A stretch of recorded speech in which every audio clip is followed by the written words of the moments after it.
कीजिए कि फलन F Z equal to under root mod x Y मूल बिंदु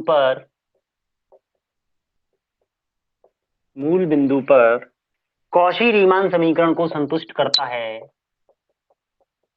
कौशी रीमान समीकरण को संतुष्ट करता है, परंतु इस बिंदु पर विश्लेषिक फलन नहीं है।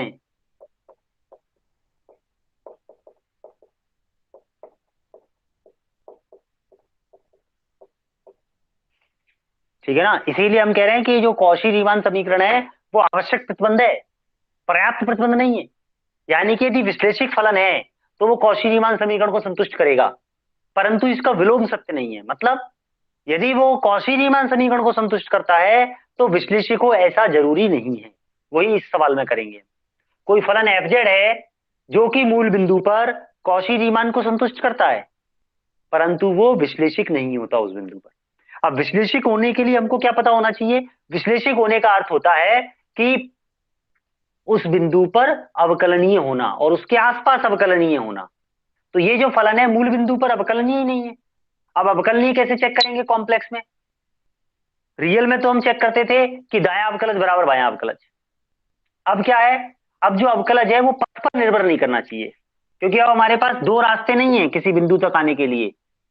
यदि आपको z प्लस डेल्टा जेड से यहाँ पे आना है तो पिछली थ्योरम में हमने देखा था दो रास्तों से आए थे, एक्स एक्सिस वाई एक्सिस।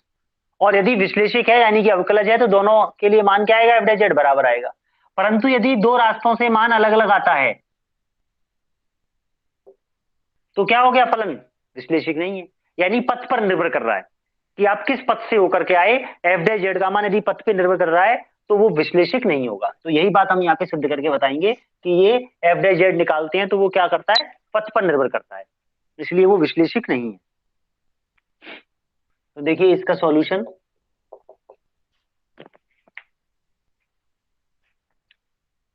क्योंकि एफ जेड बराबर आप क्या लिखते हो? यू एक्स और वाई का फलन प्लस आयोटा वी एक्स और वाई का फलन। परंतु सवाल में हमको क्या दे रखा है? F Z equal to under root mod x Y. तो इसमें यू दे रखा है, वी की वैल्यू 0 है। अतः यू एक्स वाई तो क्या हो गया? Under root mod x Y.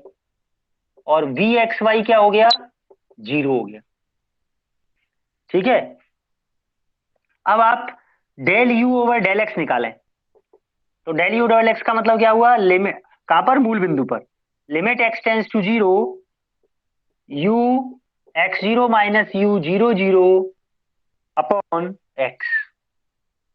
यानी कि एक्स एक्स के अनुदिश आप एक्स में परिवर्तन कर रहे हो, एक्स एक्स पर आप एक्स 0 से 0 0 पर आ रहे हो, तो ये तो मूल बिंदु पे ऐसे ही तो लिख लेगा अवकलन। तो ये वैल्यू क्या आ जाएगी? यू एक्स 0 का मान क्या आएगा? 0 आएगा। यू एक्स 0 की वैल्यू क्या आएगी? 0, क्योंकि वाई की वैल्यू 0 रखेंगे इसमें तो 0 हो जाएगा। तो 0 अपॉन समथिंग, तो 0 ही होते। ऐसे ही हम del you over del Y निकाले तो वो क्या हो जाएगा? लिमिट एक्स टेंस टू 0 और यहां पे बन जाएगा u 0 comma Y u 0 0 upon X. ठीक है, यानी कि आप y में परिवर्तन किया आपने। ये गलत है, ये y टेंस टू 0 होना चाहिए। y टेंस टू 0 नीचे ही y है। तो अब ये y के x की वैल्यू 0 रखेंगे तब ये भी 0 हो जाएगा। ऐसे यदि हम del v over del x निकालें तो वो हो जाएगा limit x tends to 0 u वो sorry v x 0 minus v 0 0 upon x। अब v की वैल्यू तो हमेशा ही 0 रहती है, तो ये भी 0 ये भी 0। और del v over del y करेंगे तब भी यही आ जाएगा limit y tends to 0 v 0 y minus v 0 0 upon y। तो इसका मतलब क्या हुआ कि मूल बिंदु पर, अतः मूल बिंदु पर क्या हो जाएगा, del you over del x जो है वो del v over del y के बराबर है, और del you over del y जो है वो minus of del v over del x के बराबर है। ये माइनस लगाया, ठीक है ना, यानी कौशी रीमान समीकरण को क्या करता है, संतुष्ट करता है। अब हम निकाले एफ डैश जीरो, मूल बिंदु पर इसका अवकलन निकालें। तो अवकलन की परिभाषा लगा देंगे इस पर।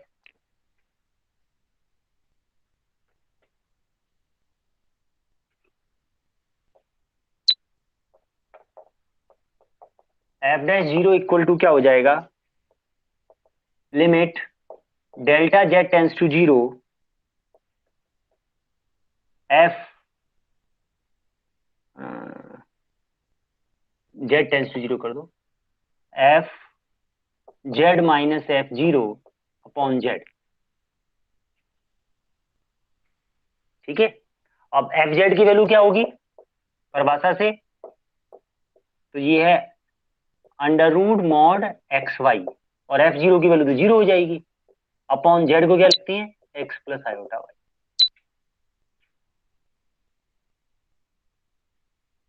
ठीक है। अब हम क्या करें, पथ कौन सा लें, पथ आप सरल रेखा ले लो।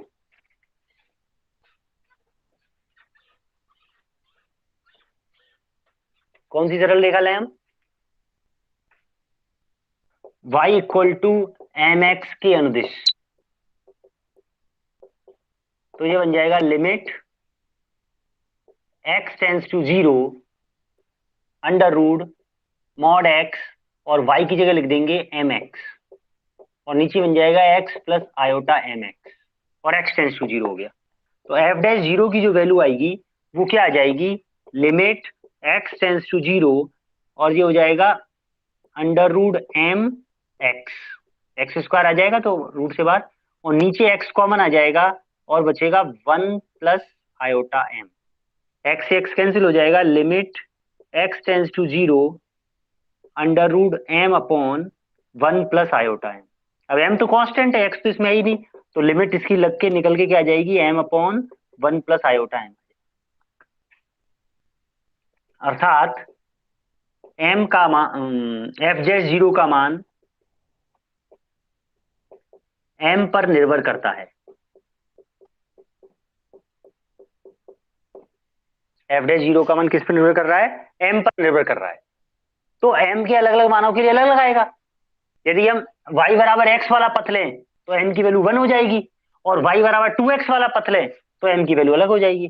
तो एफ डैश जीरो का मान अद्वितीय नहीं आ रहा है, ठीक है। अतः एफ डैश जीरो अद्वितीय नहीं है, अर्थात मूल बिंदु पर एफ जेड अवकलनीय नहीं है।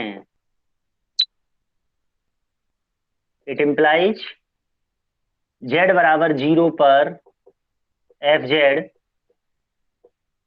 विश्लेषिक नहीं है, जेड बराबर जीरो पर एफ जेड क्या है, विश्लेषिक नहीं है।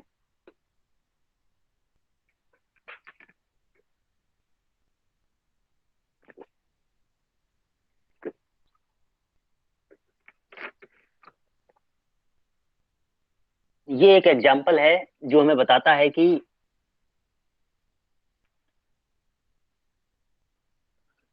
कौची रीमान समीकरण को संतुष्ट करने का अर्थ ये नहीं है कि फलन विश्लेषिक होगा।